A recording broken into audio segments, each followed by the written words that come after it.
บายดีท่านผู้ชมเปิดคลิปมาอยู่ที่นครหลวงเวียงจันทน์เนาะตอนนี้เฮาอยู่ที่สนามบินวัดไตขี่ยนต์มาแต่สวรรณเขตเนาะหากระฮอดตอนนี้เป็นเวลา 10:30 ตอนเช้าเนาะกำลังถาพี่น้องมาหาพอดีเพิ่นกำลังมาป้ายเขากระยูเอาเครื่องขึ้นรถเลยเนาะเด้มาแล้วนี่สบายดีไหมสบายดีนะพี่สบายดีไรเผ็ดมาหอดแล้วเดี๋ยวเท่ากับเกียมเอาเครื่องขึ้นรถเนาะไปเครื่องเท่ากับซองนี่เนาะเต็มตื้อเลย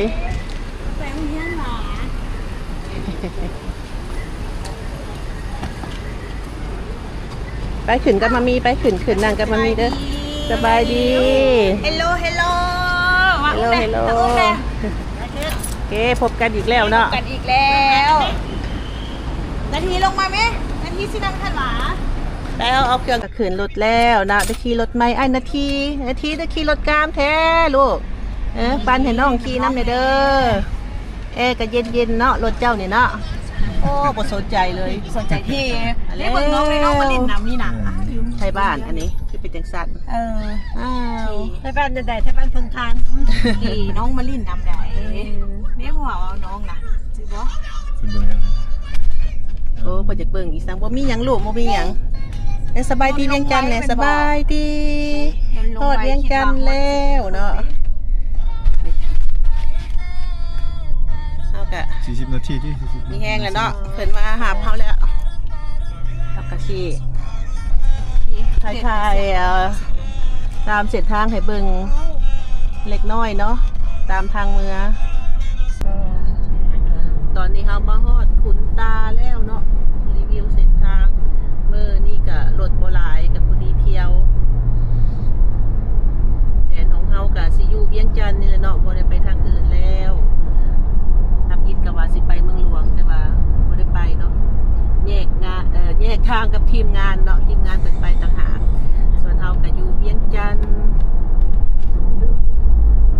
เฮาก็สิเลาะถ่ายแถวเวียงจันทน์นี่เนาะให้ท่านผู้ชมได้เบิ่ง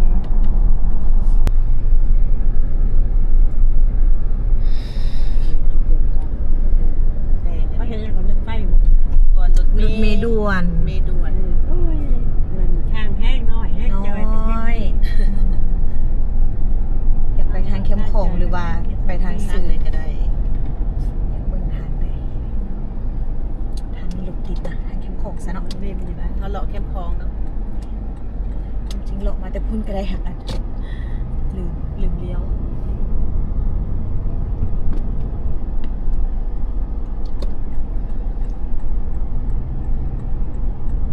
ซีเรียลไปทางเข้มของเนาะเรื่องโรงเรียนการสร้างปากประซักแมนพูดการสร้างแมนแหละเนาะลืมประซักการสร้างปากประซักมาจะไปใส่เงินหรอก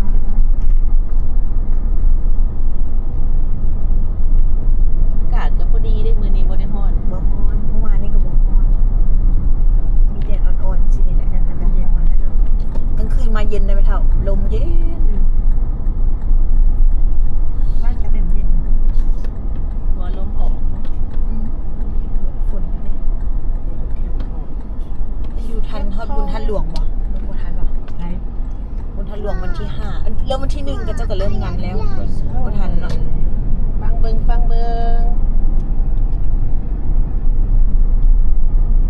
นนี้ฮอดเขตเข้มของเนาะ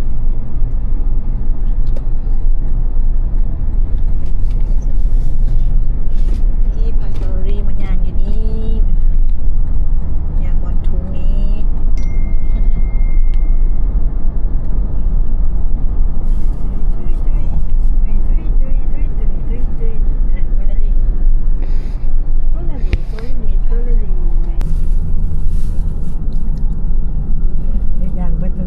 ลุยไปมาเซาเลยน้ำท่วม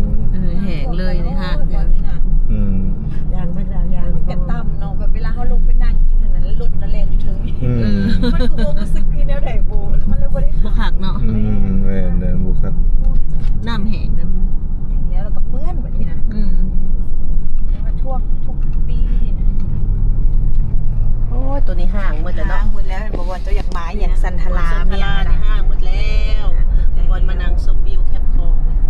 ถวนี้ก็งามงาม งามเลยนะ ผ่านไปหา6 ปี บ่ได้ขึ้นแล้ว บ่มีตะกี้บนนี้ป้าอันนั้น แค่น้ำท่วมก็กิน ท่วมแล้วบ่ท่วมเบื้องนั้นแต่บ่มาฮอดในพี่น้อง นี่ก็เป็นโรงแรมดอนจันทร์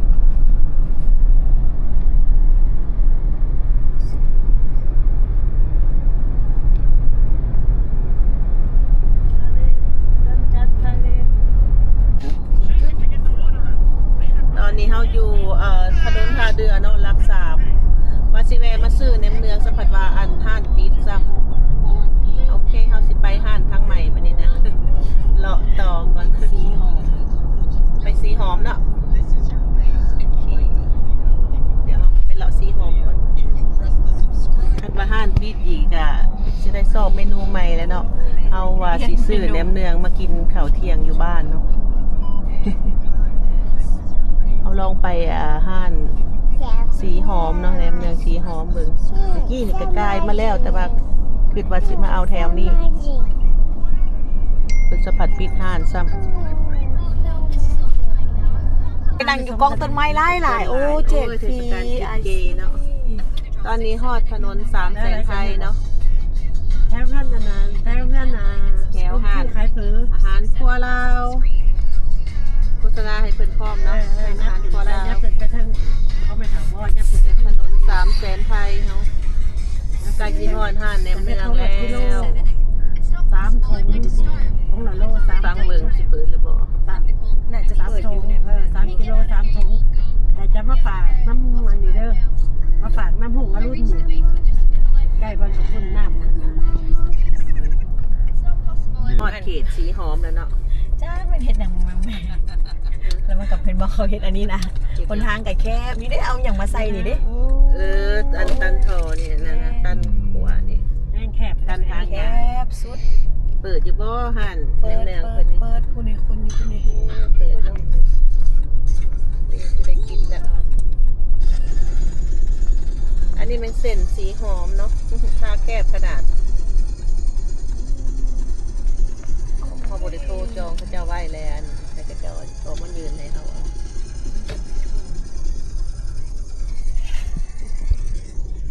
จอดไหนซะเนาะจอดรถลูกค้าดิ ห้านดังเนาะแหนมเนืองสีหอม คนที่อยู่หันกวาง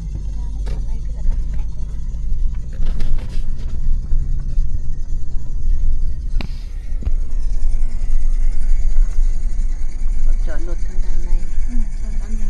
มีเบอร์โทรเขาเจ้าบอก บ่บ่จะสิลงไปก็ได้เอา4ว่ะ สี่ สิหลายก็ได้สุดใหญ่เอาจาก สุดใหญ่มันมี4 ไม้ บ่ 10 ไม้ 10 ไม้ ไหน 10 ไม้ 2บ่พอแล้ว ไป ว่ะ ลงไปเบิ่ง ไปลงไปเบิ่งนำกัน ก็มาฮอดหนาห้านแหนมเนืองสีหอมแล้วเนาะเอากระต่อคิวกันซื้อสั่งเพิ่นมีนี่ดิมีใส่อัวขายพ่อ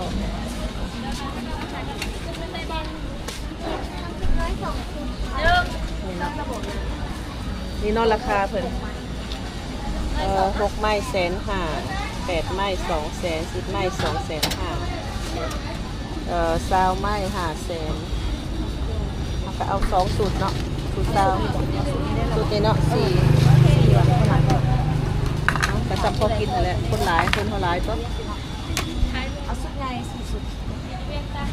สูตร10 ไม้ สุด10ไม้นะ สูตร10 ไม้เด้อสาวน่าขอยใจอ่ะถือให้หน่อย นั่งนะ 4 กล่องพอดี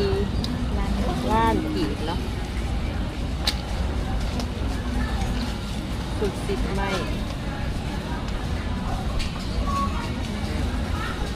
โอนเนาะอินเทอร์เน็ตเปิดวันนี้เห็นหูทีเดียวเด้อ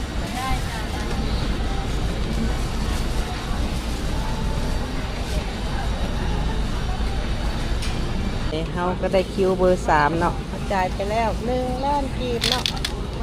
โอนเอาสบาย บ่ได้ถือเงินสดเดี๋ยวเขาก็สิรอถ่าเนาะรอถ่าทางไหนยืนถ่าปะทางเบอร์นี่กับแมนบอลเพิ่นปิ้งเนาะ แล้วเขายางไปเลาะต่อจำซาเพิ่นแล้วเนาะ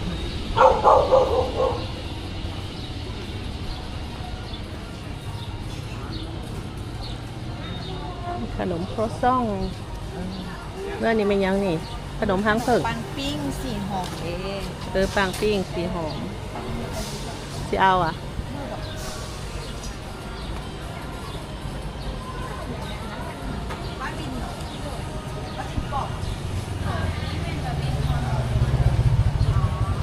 เอาแป๊บนึง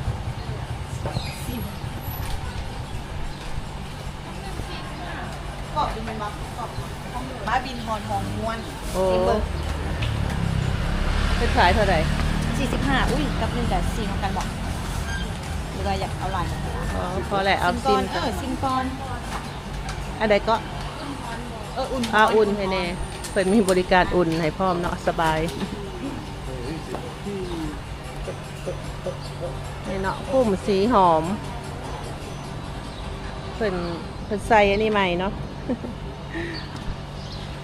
การบ่ให้จอดรถแคมทางให้จอดรถแต่ฝากเบื้องเดียว แล้วแบบเป็นทางคนยางได้ มัน บ่ใส่แนวนี้กะคนมาจอดกันบ่ได้ยาง อยู่ YouTube ยังคุ้มมันเป็นรอบ เขาก็เห็นอยู่หลายคนเพิ่นรีวิวเนาะเส้นทางตัวนี้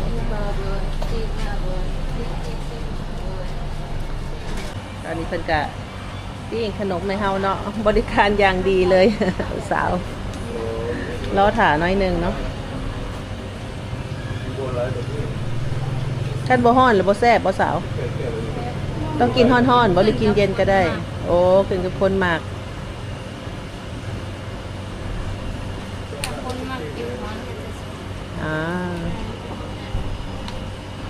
แม่นหมอน้ำยังข้างหลังข้างขางเจ้าเนยค่ะเพิ่นเอาเพิ่นทาเนยให้มันหอมเนาะเรียบร้อยแล้วปะโอเคได้แล้วเนาะไปเฮากสิกลับไปเอาเครื่องที่เฮาสั่งไว้เนาะตอนนี้เฮากลับมาที่ห้านแหนมเนืองแล้วเนาะเดี๋ยวอีกคิวหนึ่งก็ฮอดเฮาละนี่บรรยากาศภายในเป็นเนาะเป็นปิ้งค่ะทางด้านนี้เนาะแล้วก็เพิ่นก็มีพักใส่ตู้ไว้พร้อมเพิ่นมีบริการ2แบบเนาะส่งต่างแขวงกับส่งแล้วก็ภายในก็มีเนาะจัดเป็นสุดให้เฮียบห้อยเลยไวสะดวกสบายพนักงานเพิ่นก็หลาย เขาสั่ง4สูตร1 250,000พอดีเฮากะสิเอาไปซุ่มกันอยู่ที่บ้านเนาะเพราะว่ามื้อนี้เฮากะสินัดพี่น้องมากินข้าวร่วมกันเนาะ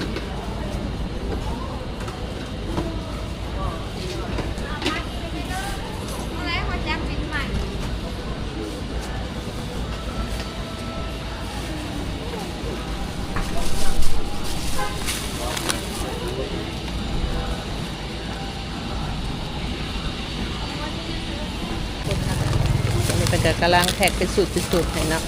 1 ถุงจะมีครบสูตรเนาะตามผู้สาวเป็นเห็ดไห่เรียบร้อยเลยพักเป็นจะเห็ดกล่องไห่กลับบ้านแล้วก็แกะเลยสะดวกสบายโอเค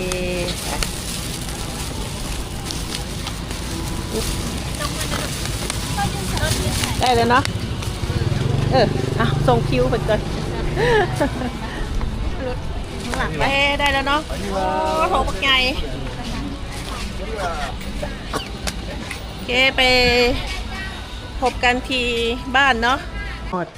บ้านพี่น้องเลยเนาะอยู่ที่พ้นทันอยู่ที่เฮือนครัวเพิ่นเนาะเพิ่นกำลังเตรียมอาหารเที่ยง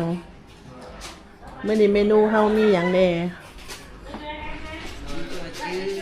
เป็นเห็ดยอจื้นเนาะแล้วก็ปิ้งใส่กรอกลงพะบางใส่หัวลงพะบางเนาะ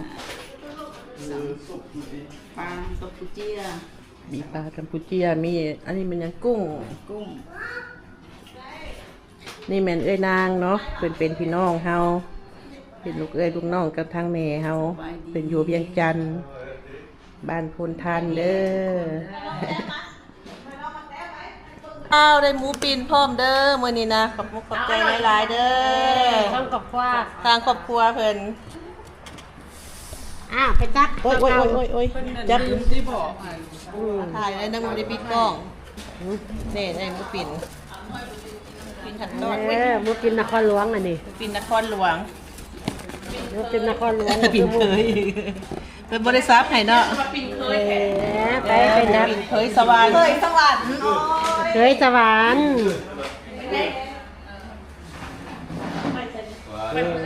ไปคุมคนทั่วเหมือนเขาจะซักมันบ่มีบอลอ่ะป้าไปนี่ก่อนเด้อ